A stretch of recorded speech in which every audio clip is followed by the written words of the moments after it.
അത് അവർക്ക് നന്നായിട്ട് അറിയാം. ഒരു പരിധിക്കപ്പുറം ഭർത്താവിനെ പുകഴ്ത്താനും പാടില്ല. എന്നോട് ചോദിച്ചാൽ സുരേഷ് ഗോപി യോജിക്കും. ഒരു പരിധിക്കപ്പുറം ഇകഴ്ത്താനും പാടില്ല.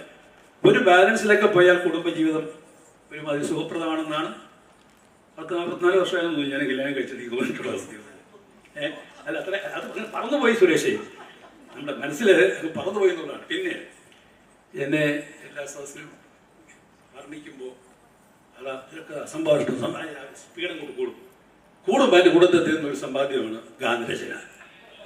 ഞാൻ പാട്ട് എഴുതിയിട്ടില്ല.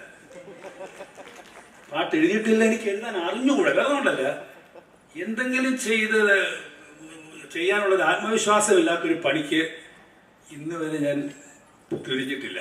പക്ഷെ എല്ലായിടത്തും പോകുമ്പം ഒരു 2 കൊച്ചിനെ എടുത്താൽ 1 ഫ്രീ എന്ന് പറയുന്ന പോലെ ഇത്രയൊക്കെ അത് ഗാനരചന. ഇംഗ്ലീഷിലും പറഞ്ഞു നേരത്തെ ലിറിക്സ് ഞാനില്ല. എനിക്ക് എന്തായാലും ഞാൻ കണ്ടത് വയലാറിനെയൊക്കെയാണ്. വയലാറിനെ പിടിച്ചിരുന്ന എത്രയോ നമുക്ക് പേരെടുത്ത് പറയാൻ പറ്റിയ സമ്പന്നരായ എത്രയോ എഴുത്തുകാരുണ്ട്. അവരുടെയൊക്കെ കോയിനിങ് ഓഫ് ഫ്രേസസ് കാണുമ്പം എൻ്റെ കയ്യിൽ അതിനുള്ള ആയുധമില്ലെന്ന് എനിക്ക് തന്നെ അറിയാം. അതുകൊണ്ട് ഞാൻ അതിലേക്ക് പോയില്ല.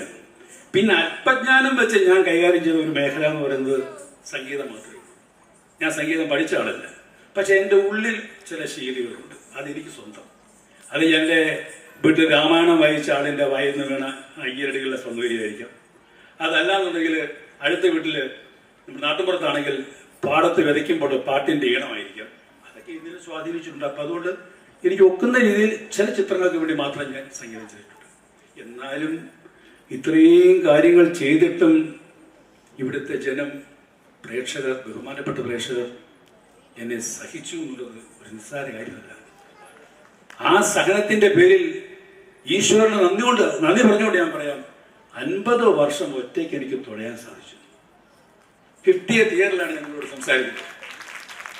ഞാൻ പലപ്പോഴും ആലോചിക്കും, എത്രയോ ആൾക്കാർ സിനിമയിൽ എന്തെങ്കിലും ആണെന്ന് ആഗ്രഹിച്ചു വന്ന് പാടുപെട്ട് തിരക്കഥയുണ്ടാക്കി പ്രൊഡ്യൂസറെ കണ്ടെത്തി അവൻ്റെ സ്വപ്നമായിരിക്കും ആദ്യത്തെ പടം. ആ ആദ്യത്തെ പടം സംഭവിക്കാതെ പോയിട്ടുള്ള എത്രയോ സുഹൃത്തുക്കളുണ്ട്.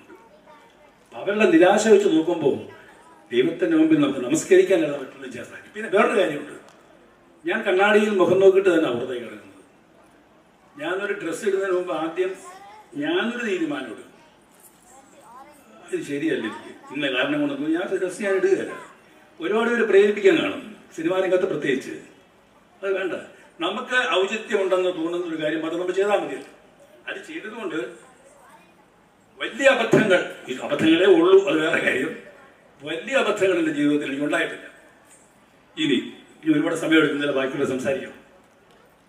എൻ്റെ വിശ്വാസം 80 വർഷം സിനിമയിൽ പൂർത്തിയാക്കി ഞാൻ ജീവിതത്തിൽ പഠിച്ചൊരു പാഠം,